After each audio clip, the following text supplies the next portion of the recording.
So first of all, I got some blank metal casts. I bought them actually from a gem show. And so I made little frogs like these out of tumbled amethyst and gemstones. And then some of them I stuck on a glass pebble like these ones. And other ones, I just put a couple of eyes in them and left them like that, because I think they're still quite cute like that. So now I'll show you how to do this. It is quite simple, this part. So first you have to get some 5-minute epoxy. The trick is sometimes when you glue them onto the metal parts like this, they will just slide away. So what I do is I have a timer set at 4:31 or 4.5 minutes really, because that's a 5-minute araldite, so, or epoxy. So I'll just start that one. And once that goes off, that's when I start sticking things on.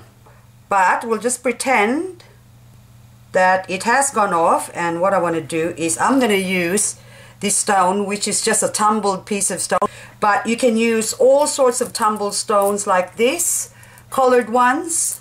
Now first up, put our glue here on our metal cast, and then I'm going to stick that on in there. And sometimes it's quite difficult because they will slide off.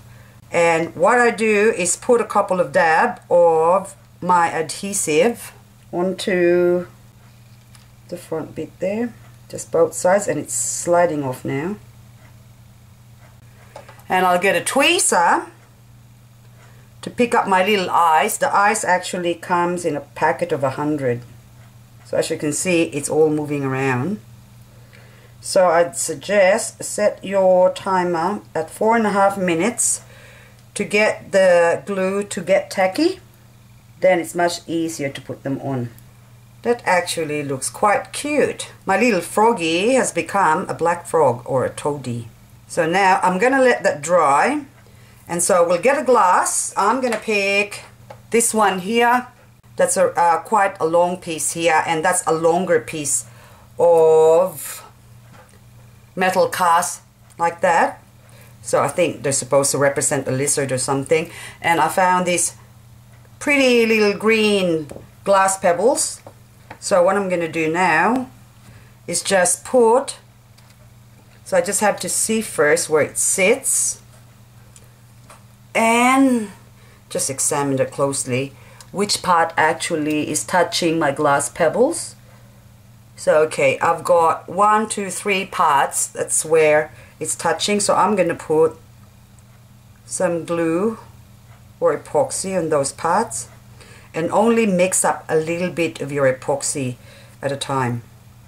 And so now I'm just gonna stick that there and then let that dry off. So once you have them sort of set like that, now this is where the fun bit starts.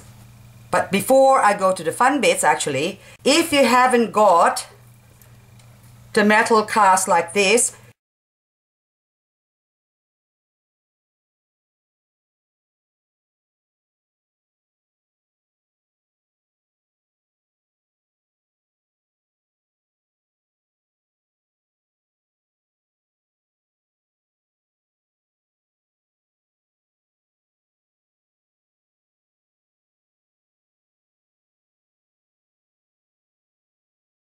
I've got some rocks that I've collected from the river.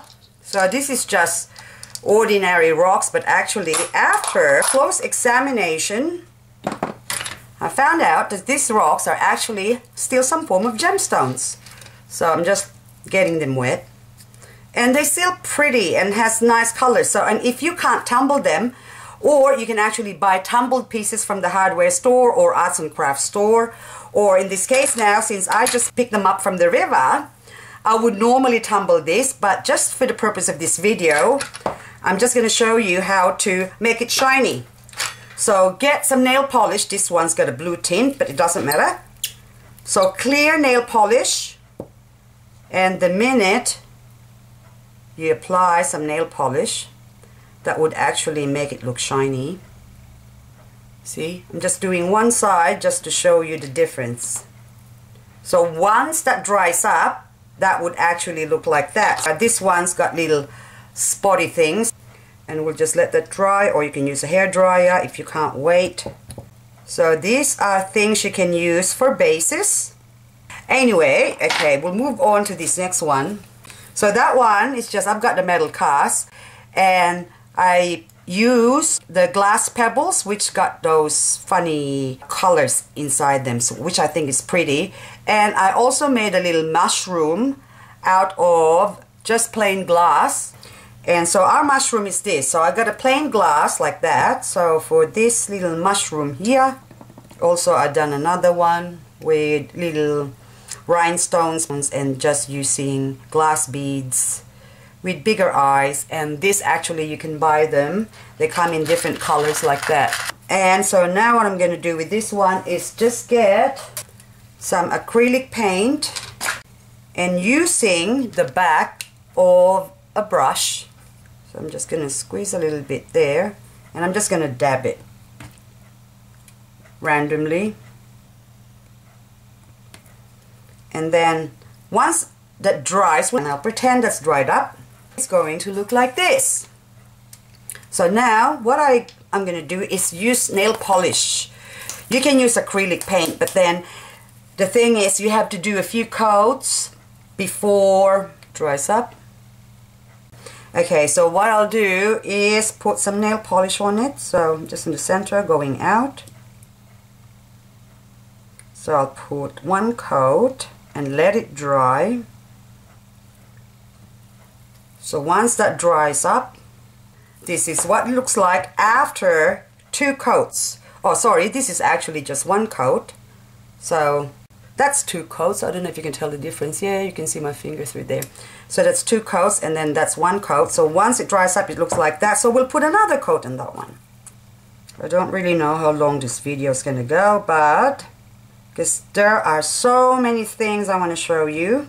So I'll just do that one. That's the 2nd coat. We let that dry up.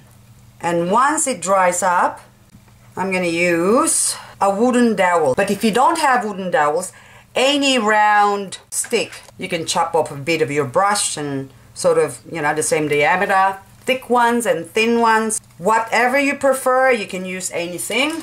So what I did was, you can use acrylic paint, but I found that it takes so long to dry and you need to put at least 2 coats. So I thought I'll just use liquid paper. So just do that. And how do you get to the other side without touching it? I have a little pin.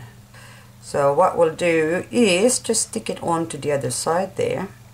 So that way I can hold that and continue painting. And then we'll let it dry up.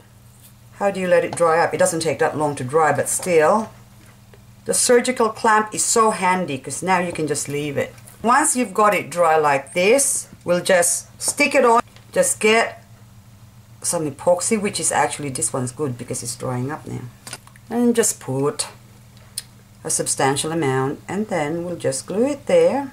And what I'm going to do with this one is glue it onto something. So I can use this and put it on top of that. We have to develop what story we're going to do on here. Now my glue is still pretty good. See, that's so if you can see that, I'm just showing you, that's getting really sort of tacky. See that? So that's actually just perfect. Once you get to that consistency, that is perfect for sticking things on, which is gonna make them stick. Just push it in. You might need to hold this or prop it as well. I'm going to come back to you later on and show you how to put some grass, like those ones, out of bugle beads.